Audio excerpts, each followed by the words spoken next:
Olá, sejam bem-vindos ao Preveste EA. Eu sou a professora Bianca Rocha, professora de Sociologia. Sou do sexo feminino, tenho 45 anos, sou branca, estatura mediana. Tenho cabelo loiro e na altura do ombro. Para nossa aula de hoje eu estou trajando uma calça preta, uma camisa polo preta e um tênis preto. Nossa aula se passa em um estúdio de televisão e caso haja necessidade faremos uso da tela interativa. E vamos para a nossa aula de hoje, que ela é referente ao SIS1 com o tema Concepções Antropológicas sobre o Sagrado e o Profano e os Ritos de Passagem. Hoje, na nossa aula, nós vamos entender o sagrado, o profano, os ritos de passagem e a visão de Émile Durkheim dentro de toda essa estrutura religiosa que envolve o sagrado e o profano. É importante a gente entender que a antropologia ela tem um papel de analisar, de estudar a vida do indivíduo na sociedade, onde ela vai estudar valores, fé, crenças, estilos, ou seja, o modo de vida desse indivíduo. E quando a gente traz o sagrado e o profano para dentro desse contexto antropológico, aí a gente vai estar falando do quê? De experiências religiosas. Sim, a gente traz a religião para dentro do desenvolvimento desse sagrado e desse profano. E a religião, a gente precisa entender que o principal objetivo é conciliar fé e razão. E nessa conciliação, nós vamos ter aí essa estrutura, esse desenvolvimento do sagrado e do profano, onde o sagrado é tudo aquilo que é considerado intocável, é tudo aquilo que está relacionado ao sobrenatural, é a minha crença, são os meus valores religiosos, é o transcender. E esse sagrado, a gente também precisa entender que vai ter os objetos sagrados, lugares sagrados e as práticas. O que seria, por exemplo, um objeto sagrado? A Bíblia, um terço. O que seria, por exemplo, lugares sagrados? Um cemitério, uma igreja. E o que seria essa prática? Essa prática ela vai estar relacionada aos rituais e às cerimônias. Por exemplo, Natal, casamento, batizado.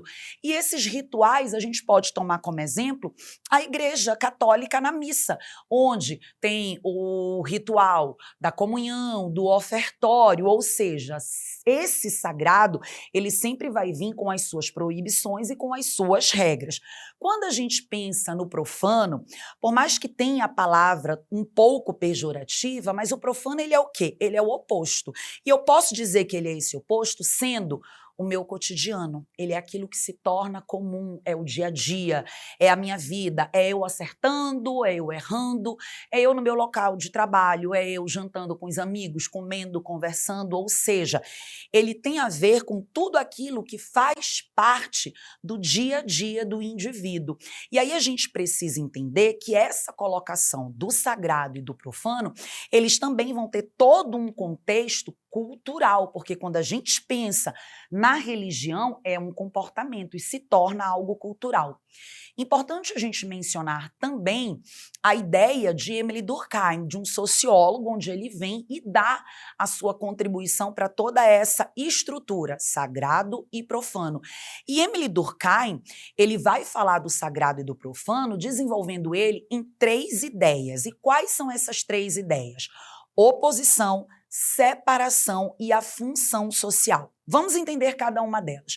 Quando a gente fala de oposição, é quando você tem esse sagrado na tua fé, na tua religiosidade. Ele é intocável. Ah, mas e o profano? Aí o profano a gente já vai ver dentro dessa oposição que ele não é intocável, que ele lida com o dia a dia. Houvendo uma oposição de intocável e não intocável. Separação. O que é essa ideia de separação? O sagrado, ele vai abordar lugares, onde nesses lugares vão ter as regras e o meu comportamento. O profano, também ele vai trabalhar lugares, a rua por onde você está passando, onde vai ter o teu comportamento e as tuas regras. E a gente precisa entender que, ao falar de sagrado em determinados locais, o meu comportamento é um, e ao falar do profano, o meu comportamento, a minha ideia, o meu jeito de ser vai ser outro. Então, trazendo aí uma separação desse sagrado para o profano. Função social. Aí é quando o Émile Durkheim diz que essa função social, elas se aproximam, o sagrado e o profano, porque a ideia-chave para elas vai ser o quê? A união. Porque quando eu penso no sagrado, vamos pensar na missa. união, todo mundo cooperando, solidariedade, fraternidade. O profano, que é o meu dia a dia, eu também, dentro da sala de aula, no meu local de trabalho, meu dia a dia, eu também vou ter essa união social. E aí é quando a gente começa a pensar, sagrado, profano, religião e a cultura, e esse contexto cultural se aproxima, eu posso conciliar religião e cultura? Com certeza, nós podemos. São coisas que cada uma vai ter a sua distinção, mas elas andam lado a lado. Vou dar um exemplo que vai ficar claro, religião e cultura. Quando a gente pensa numa festa de Nossa Senhora Aparecida, nós vamos ver aí o sagrado. Onde eu encontro o sagrado nessa festa? Numa procissão, no momento da promessa de você ser fiel à Nossa Senhora Aparecida, tudo isso vai envolver o teu sagrado. Onde está o profano? A venda. Venda de água, as barracas que vão ter naquela procissão, que a gente conhece como quermesse, ou seja, aí está o profano. Agora na tua tela está aparecendo exatamente essa ideia de religião e cultura, onde dentro dessa estrutura sagrada, a procissão, a igreja, o momento da minha fé, da minha promessa. Por outro lado, tem o profano, onde nós vamos ter aí vendas, venda de água, comida, ou seja, o dia a dia, o cotidiano. Então, a gente consegue ter essa conciliação do sagrado e do profano. Vamos lá. Outra coisa importante que é bom mencionar, ritos de passagem. Professor, o que são isso? Cerimônias. Essas cerimônias onde a gente visualiza uma passagem, vai haver uma mudança no momento em que aquela cerimônia acontece. Exemplo, nascimento. Criança nasce, ela vai ser batizada, ou seja, apresentada para a sua vida religiosa. Quando a gente pensa no rito de passagem, aniversário de 15 anos, é quando tem uma passagem da idade criança para a adolescência, se tornando mulher. Quando a gente fala do casamento, é uma cerimônia que é uma passagem, porque você vai agora construir a sua própria família. Quando a gente vê na cerimônia da morte, momento fúnebre, ou seja, há uma passagem. Tudo isso sendo muito importante para que a gente tenha esse entendimento do sagrado e do profano.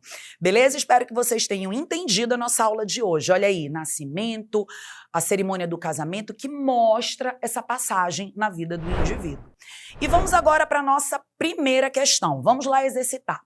Na perspectiva de Emily Durkheim, os ritos religiosos são modos de ação ou práticas determinadas pelas crenças que prescrevem certas maneiras de agir, revestidas pela ideia do sagrado. As crenças religiosas, no todo, orientam condutas e formas de pensar e imaginar o mundo social, mas o ritual, de forma específica, separa decisivamente o que é sagrado do que é profano para os fiéis adeptos e mantenedores de uma dada crença religiosa. Na verdade, um ritual em si mesmo é algo sagrado para os membros de uma religião e tudo deve ser feito para que se evite qualquer profanação na sua realização.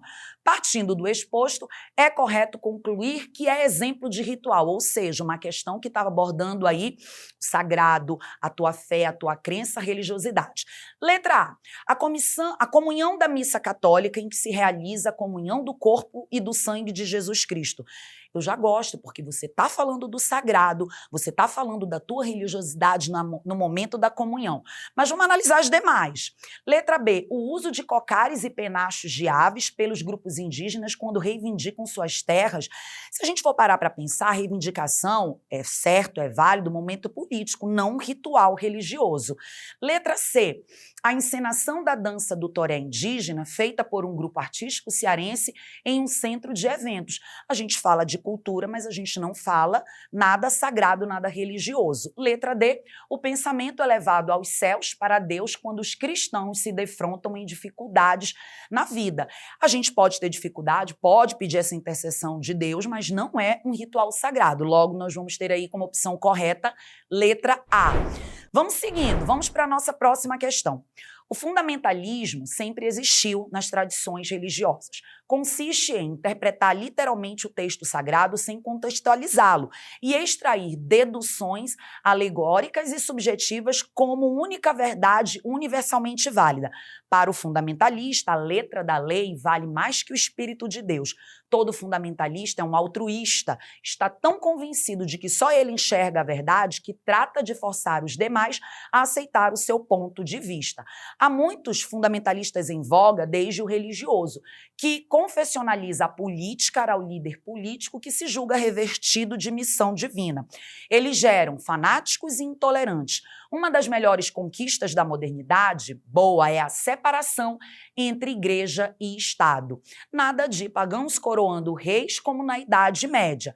Com base no texto e nos conhecimentos sobre as relações do Estado e da sociedade com a igreja, vamos atribuir verdadeiro ou falso. A primeira: considerando os tipos de Estado, o Brasil é classificado, segundo a Constituição Federal de 88, como um Estado católico. Já para por aí. O Brasil não tem uma religião oficial, ele é laico, então, falsa.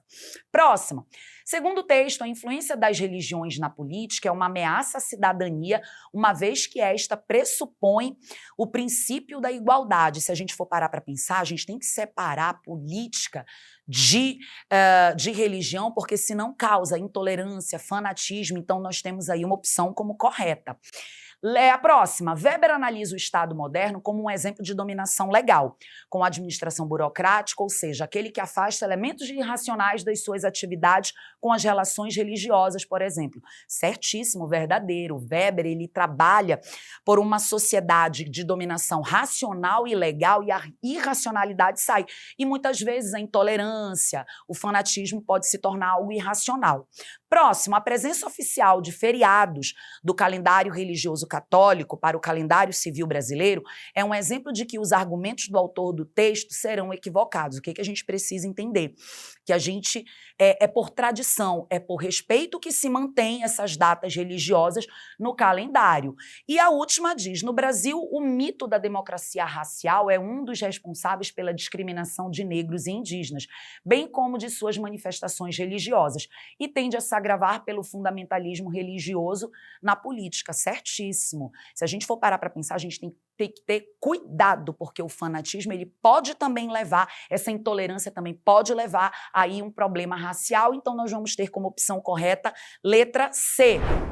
E vamos para a nossa terceira questão, que diz: as festas de Nossa Senhora do Carmo e da Conceição são festejos criados para reverenciar a fé católica e firmar as relações sociais. As referências à Virgem do Carmelo, como assim é conhecida Nossa Senhora do Carmo, tiveram início ainda no século XVII, antes da fixação da ordem carmelita em Recife. As manifestações religiosas recifenses descritas no texto se referem não apenas à história, mas também reafirmam o aspecto cultural da capital pernambucana, podendo ser caracterizada como, importante a gente entender, religião e cultura podem caminhar lado a lado. Vamos lá, letra A. Organizações políticas financiadas. Já tira, porque o texto não fala, ele está falando de uma festividade religiosa e cultural.